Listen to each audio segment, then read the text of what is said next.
എന്നാ ഉണ്ട് വിശേഷം? ಇರಿ ಅಕ್ಕ ಹೇಗಿದ್ದೀರಾ? ಏನ್ ಸಮಾಚಾರ? വെയിറ്റ്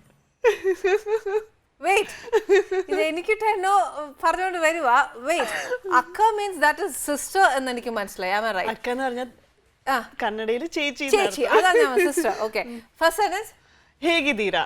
എന്നാ ഉണ്ട് വിശേഷം? കറക്റ്റ്. ഞാൻ പറയട്ടെ, എനിക്ക് നോക്കട്ടെ. ಹೇಗಿದ್ದೀರಾ? ദാറ്റ് ഈസ് എന്നാ ഉണ്ട് വിശേഷം. നെക്സ്റ്റ് വൺ, ಚೆನ್ನಾಗಿದ್ದೀರಾ? are you all right, are you fine? അതല്ലേ ചോദിച്ചേ. ಏನ್ ಸಮಾಚಾರ? ഇത് റോസലിന്റെ ഈ പറഞ്ഞ പോലെ എക്സ്പ്രഷനിൽ തന്നെ അതിനകത്ത് ഫുൾ ഉത്തരവുണ്ട്. ഇതിനിപ്പോ കന്നഡ പഠിക്കണമെന്നൊന്നുമില്ല. ഒരു കറക്ഷൻ ഉണ്ട് ചേച്ചി, റോസിലിൻ ഇല്ല. എല്ലാരും ഉണ്ടാക്കുന്ന ഒരു എല്ല് കുറവുണ്ട്, റോസിൻ മാത്രമേ ഉള്ളൂ. റോസിന്റെ ഉള്ള ഒരു എല്ല് കുറവല്ലേ? ശരിക്കും പറഞ്ഞാൽ എന്റെ ഏട്ടന്റെ ഫിലിമിലൊക്കെ മമ്മൂക്ക പറഞ്ഞിരിക്കുന്നത് എനിക്കൊരു എല്ല് കൂടുതലാന്നാ പറഞ്ഞിരിക്കുന്നത്, എക്സ്ട്രാ ബോൺ എന്നാ പറഞ്ഞിരിക്കുന്നത്. ഇവിടെ വന്നൊരു കൊച്ചു പറയാം എനിക്കൊരു എല്ല് കുറവാന്ന്. റോസിൻ ലൈക്ക് ദാറ്റ് അല്ലേ? ഓക്കെ. പിന്നെ ഈ പറഞ്ഞ പോലെ ഒരു ആങ്കറാണ്, ഒരു ആക്ട്രസ് ആണ്, അതെല്ലാം കഴിഞ്ഞ ഒരു എന്റർപ്രണർ ആണ്. ഇതൊക്കെ എപ്പോൾ സാധിച്ചു? ഞാൻ ഓൺടർപ്രണർ ഒന്നും അല്ല, എൻ്റെ ഫാമിലി ഞങ്ങൾക്ക് ബിസിനസ്സാണ്. പക്ഷെ ഞാൻ ആക്ടിങ് ചെയ്യും, ഇപ്പം ആങ്കറിങ് ചെയ്യും, അങ്ങനെ ചെറുതായിട്ട് ഇങ്ങനെ പോകുന്നു ചേച്ചി, അത്രയൊക്കെ ഉള്ളൂ. ഓക്കെ, ആങ്കറിങ് ചെയ്യും. ഇപ്പൊ ഞാൻ ഇത് ചെയ്യുന്നത് ആങ്കറിങ് ആണോന്ന് പോലും എനിക്ക് അറിയാൻ മേല. എനിക്ക് ആങ്കർ ചെയ്യാൻ എന്നൊക്കെ ചെയ്യണം. ഞാൻ ചെയ്യുന്നത് ശരിയാണോ തെറ്റാണോ ഒരു ചെറിയ സീക്രട്ട് എനിക്ക് ഇപ്പൊ പറയാനുണ്ട്. ഞാൻ ഫസ്റ്റ് ആയിട്ട് ആങ്കറിങ് ചെയ്യാൻ വരുന്നത് അമൃത ടിവിയിലായിരുന്നു. I think 10 years back. അന്ന് ബാംഗ്ലൂരിൽ നിന്ന് വരുമ്പം പഴയ ഏതോ മലയാളം പാട്ടുകളുടെ ഒരു പ്രോഗ്രാം ആങ്കർ ചെയ്യാനാണ് പറയുന്നത്. അപ്പൊ എനിക്ക് ഇത്രയും മലയാളം അറിയത്തില്ല. ഇപ്പോഴാണെങ്കിലും born and raised in Bangalore, എഴുതാനും വായിക്കാനും ഇപ്പോഴും എനിക്ക് അറിയത്തില്ല. പക്ഷെ ഇപ്പൊ നല്ലോണം സംസാരിക്കും. സോ അന്ന് എന്നോട് പഴയ മലയാളം പാട്ടുകളുടെ എന്തോ ഒരു പ്രോഗ്രാമിന്റെ ഒരു സ്ക്രിപ്റ്റ് ഒക്കെ എടുത്ത് തന്നപ്പോൾ ഞാനിത് വായിച്ചു, ഞാനിങ്ങനെ അന്തം വിട്ടിരിക്കുക. അവസാനം ഞാൻ തന്നെ തീരുമാനിച്ചു ഈ പണി എനിക്ക് ശരിയാവില്ല എന്ന് പറഞ്ഞ് ഞാൻ ഇട്ടിട്ട് പോയ ആളാ. പിന്നെ കുറെ ഇങ്ങനെ താല്പര്യം ഉള്ളത് കൊണ്ട് കുറെ മലയാളം ചാനൽസ് ഒക്കെ കണ്ട് മലയാളം സംസാരിക്കും. വീട്ടിൽ സംസാരിക്കും, പപ്പയുടെയും മമ്മിയുടെയും കൂടെ. എനിക്കൊരു അനിയനാണ് ഉള്ളത്. അപ്പം അവന്റെ അടുത്ത് കൂടുതലും നമ്മൾ ഇംഗ്ലീഷാണ് സംസാരിക്കുന്നത്.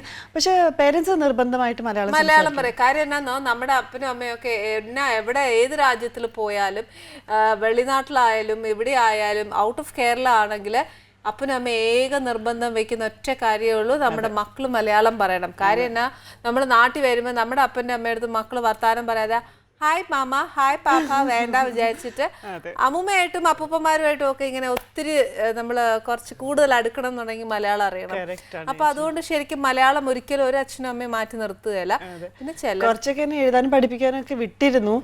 പക്ഷെ ഞാനൊരു 7th സ്റ്റാൻഡേർഡ് ആയപ്പോഴാണ് പോയത്. അവിടെ ചെന്നപ്പോൾ എല്ലാം പീക്കിരി പിള്ളേരായിരിക്കുന്നത്.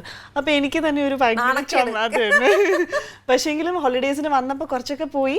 അതുകൊണ്ട് ചെറുതായിട്ടൊക്കെ പ്രിന്റ് അക്ഷരമൊക്കെ ചെറുതായിട്ട് വായിച്ചു തുടങ്ങിയിട്ടുണ്ട്. ഇപ്പൊ അറിയും.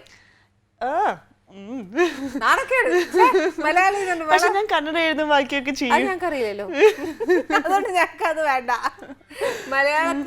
കന്നഡയിലൊക്കെ നമ്മള് അഭിനയിച്ചിട്ടില്ല, തമിഴ് അഭിനയിച്ചിട്ടുണ്ട്. കന്നഡ ഇപ്പൊ ഞാൻ റീസെന്റ് ആയിട്ട് ഒരു ഇപ്പൊ മരണത്തിന് മുമ്പ് ഒരു ഷൂട്ട് ചെയ്തിട്ട്, അതാണ് എന്റെ ആദ്യത്തെ കന്നഡ പ്രോജക്ട്. സിനിമയല്ല കേട്ടോ, ഒരു ആഡാണ്. മോഡലിംഗിനായിരുന്നു ഏറ്റവും കൂടുതൽ ഇഷ്ടം. കുഞ്ഞുനാൾ മുതൽ ഫാഷൻ ഡിസൈനിങ്, മോഡലിംഗ് അങ്ങനെയൊക്കെ ഇഷ്ടമുണ്ട്. ഇല്ല, ഞാൻ ഡാൻസ് പഠിച്ചിട്ടുണ്ട് ചേച്ചി.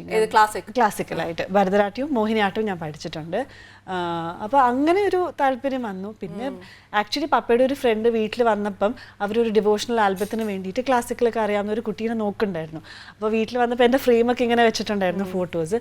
അങ്ങനെ കണ്ട് അവർ ചോദിച്ച് ഓക്കെ എന്ന് ട്രൈ ചെയ്ത് ഞാൻ ചെയ്തു എന്നേ ഉള്ളൂ. പിന്നെ ടി വിയിലൊക്കെ 10th ഞാൻ ഡിഗ്രിക്കൊക്കെ പഠിക്കുന്നത്. പക്ഷെ ഒരു 10 years ആയി.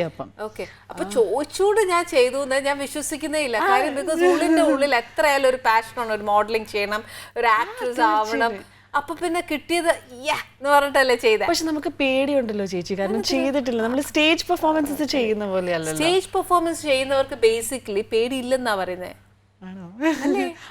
എന്നുവെച്ചാൽ അത് ചെയ്ത് ഞാൻ ഐ തിങ്ക് ഒരു 5-6 വയസ്സ് തുടങ്ങി കളിക്കുന്ന. അപ്പൊ അതങ്ങ് ശീലമായി, അതിന് പേടിയില്ല.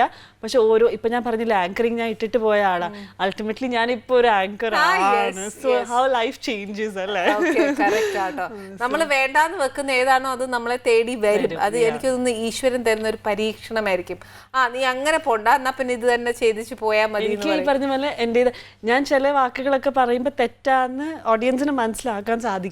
പക്ഷെ ഐ തിങ്ക് നമ്മളൊരു മനഃപൂർവ്വം അങ്ങനെ പറയുന്നല്ലാന്ന് അവർക്ക് അറിയാം. അങ്ങനെ ഒരു ഡിഫറൻസിയേഷൻ ഉണ്ടല്ലോ. അപ്പൊ അങ്ങനെ അവർക്ക് തോന്നുന്നുണ്ടെന്ന് തോന്നുന്നു, നമ്മളങ്ങനെ മനഃപൂർവ്വം അതിന് വേണ്ടിയിട്ട് തെറ്റിക്കാൻ പറയും. സോ അതങ്ങ് ഇപ്പൊ ഞങ്ങൾ എന്റെ പ്രൊഡ്യൂസേഴ്സ് ആണെങ്കിലും പറയും അത് കട്ട് ചെയ്യുന്നു വേണ്ട, അതങ്ങ് പോയിക്കോട്ടെ. ചേച്ചിയുടെ പ്രസന്റേഷൻ സ്റ്റൈൽ എനിക്ക് ഭയങ്കര ഇഷ്ടമാണ്. ഇടയ്ക്കിടയ്ക്ക് ഞാൻ വീട്ടിൽ കുക്ക് ചെയ്യുമ്പോൾ ഇതേ രീതിയിലൊക്കെ സംസാരിക്കാൻ നോക്കാറുണ്ട്. ശരിക്കും പറഞ്ഞു ഞാൻ ഇവിടെ അങ്ങനെ ഒന്നുമില്ല. ഞാൻ എൻ്റെ പ്രേക്ഷകരെ എൻ്റെ സ്വന്തം ആൾക്കാരെ പോലെ എൻ്റെ വീട്ടിൽ നിന്ന് ഞാൻ എങ്ങനെ പറയുന്നോ അതുപോലെ വർത്താനം പറയാനാ മോളെ എനിക്കിഷ്ടം. അതുകൊണ്ട് ഒരു ആങ്കർ എന്നൊക്കെ പറഞ്ഞാൽ ഞാൻ ഇവിടെ കാണിക്കുന്ന മഹാപൊട്ടത്തട്ടായിരിക്കും. എനിക്ക് അങ്ങനെ അറിയാൻ മേല, ബിക്കോസ് ഫോർമലായിട്ട് വർത്താനം പറയാൻ ഒട്ടും അറിയാൻ മേല. ചേച്ചിയുടെ കോട്ടയം സ്ലാങ് എന്തൊക്കെ പറഞ്ഞാലും ഭയങ്കര ക്യൂട്ടാട്ടോ. കോട്ടയംകാരല്ലെങ്കിൽ ഭയങ്കര ക്യൂട്ടാ, അതറിയത്തില്ലേ.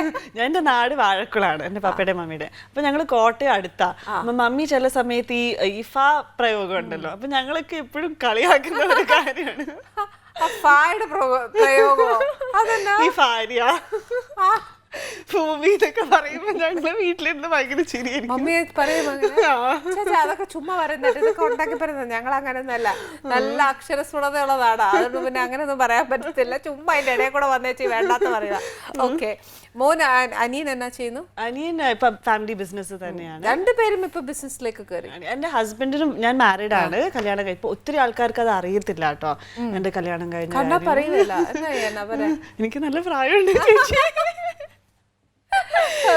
അപ്പം ഇപ്പൊ ഞാനും ഹസ്ബൻഡ് ഞങ്ങൾ ബാംഗ്ലൂർ തന്നെയാണ് താമസിക്കുന്നത്. പേരൻസ് സെപ്പറേറ്റ് ആയിട്ട് അവർ താമസിക്കുന്നു. അപ്പൊ അവർക്കും ബിസിനസ്സാ. ഞങ്ങൾക്ക് manufacturing of plastic, packaging material plastic ആണ്.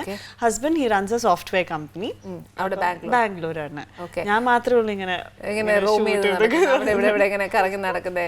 മോള് ആക്ട്രസ് ആവുന്നതിലും അങ്ങനെ വർക്ക് ചെയ്യുന്നതിലും ഒക്കെ പുള്ളിക്ക് ഇഷ്ടമാണ്. ഇഷ്ടം. പക്ഷെ എന്നെ പെണ്ണ് കാണാൻ വന്നപ്പോഴുണ്ടല്ലോ എന്നെ കുറിച്ച് ഒന്നും അറിയത്തുണ്ടായിരുന്നില്ല. സുനിൽ എന്നാ പേര്. സുനിൽ മലയാളിയാ, കണ്ണൂരാണ് അവരുടെ സ്ഥലം. പക്ഷെ സുനിലിന്റെ പേരൻസിന് ടി വിയിൽ എന്നെ കണ്ടിട്ടുണ്ട്, എന്റെ പ്രോഗ്രാംസ് ഒക്കെ കണ്ടിട്ടുണ്ടൊക്കെ അറിയായിരുന്നു. പക്ഷെ എന്നെ കാണാൻ വന്നപ്പം സുനിലിന് ഒരു ഐഡിയ ഇല്ല, ചുമ്മാ കണ്ടു. അത് കഴിഞ്ഞിട്ട് പിന്നെ ഞങ്ങൾ തീരുമാനിച്ചു ഒന്ന് പുറത്ത് പോയി സംസാരിക്കാം, കാരണം ഒന്ന് പരിചയപ്പെടണമല്ലോ. അങ്ങനെ ഇൻഫോർമലായിട്ട് പിറ്റേ ദിവസം ഞങ്ങളൊന്ന് പുറത്തേക്ക് പോയപ്പം ഒരുപാട് ആൾക്കാർ വന്ന് ജോളിയല്ലേ ഇവർ സെൽഫിയൊക്കെ എടുത്തോട്ടെ എന്ന് ചോദിച്ചപ്പോൾ ആദ്യമായിട്ട് സെലിബ്രിറ്റി എന്നൊക്കെ പറഞ്ഞാലും ഞാൻ വലിയ സെലിബ്രിറ്റി ആണെന്നല്ല കേട്ടോ ഞാൻ പറയുന്നത്, എന്നാലും ഇങ്ങനെ അപ്പോഴാണ് മനസ്സിലായത്. പിന്നെ എന്നോട് തിരിച്ച് വിളിച്ച് പറഞ്ഞു, അപ്പം ഈ ഏഷ്യൻ പെയിൻസിൻ്റെ ആഡ് ഭയങ്കര പോപ്പുലറായിട്ട് ടി വിയിൽ ഓടുന്ന ഒരു, ഞാൻ ഫുട്ബോളൊക്കെ കിക്ക് ചെയ്യുന്ന ഒരു ഫേമസ് ആഡ് ഉണ്ട്. സോ അത് കണ്ടപ്പോൾ പിന്നെ എന്നെ വിളിച്ചു. അത് ശരി, ഈ ആഡ് ഞാൻ എപ്പോഴും കാണുന്ന അത് I didn't know it was you എന്നൊക്കെ പറഞ്ഞിട്ട് എന്നെ പൊന്നി എന്നാ വീട്ടിൽ വിളിക്കുന്നത്. സോ അങ്ങനെ പൊന്നി ഇങ്ങനെ എന്നൊക്കെ പറഞ്ഞു.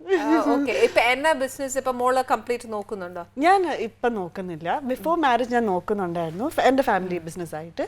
ഇപ്പം ഞാൻ കുറച്ചും ഇങ്ങനെ ഷൂട്ടും താല്പര്യമാണ്, ടി വി കാണാനൊക്കെ ഒത്തിരി സപ്പോർട്ട് ചെയ്യുന്ന ഒരു വ്യക്തിയാണ്. പക്ഷെ ഒരു കാര്യം മാത്രമേ പറയത്തുള്ളൂ, എപ്പോഴും ഷൂട്ട് എന്ന് പറഞ്ഞ് പോകരുത്, വേണ്ടി സമയം കണ്ടെത്തണം. അതുകൊണ്ട് കഴിയുന്നതും വീക്കെൻഡ് ടൈമിൽ ഞാൻ വീട്ടിലുണ്ടാവാൻ ശ്രമിക്കും.